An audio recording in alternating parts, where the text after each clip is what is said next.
Akhirnya aku dah jumpa the best Airbnb dekat KL yang pernah aku check in.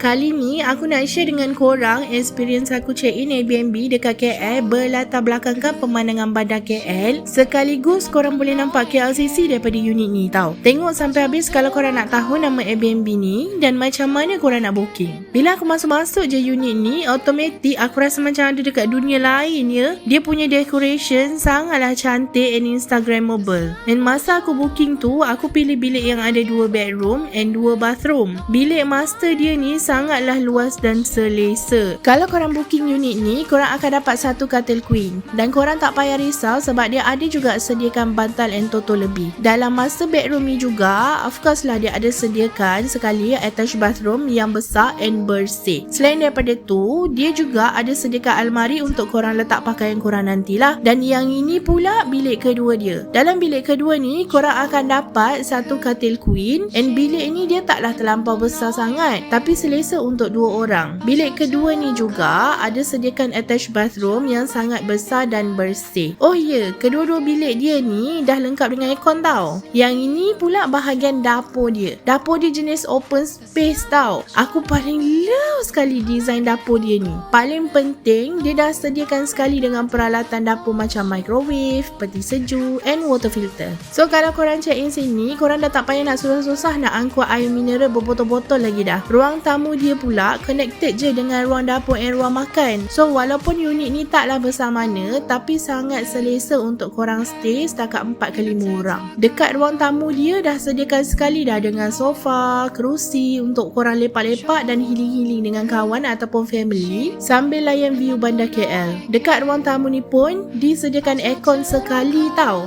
So korang tak payah risau, korang takkan panas punya. Nama Airbnb ni Trient KL. Kalau nak booking, korang boleh booking melalui apps Airbnb and harga untuk 1 malam depends pada hari yang korang nak pergi lah kan. Kalau weekend of course lah lagi mahal. Tapi macam aku dulu, aku booking RM233 sahaja untuk 1 malam dan boleh muat sampai 4 ke 5 orang. So far untuk staycation aku dekat Trient KL ni 9.2/10. Will I repeat again? Confirm repeat.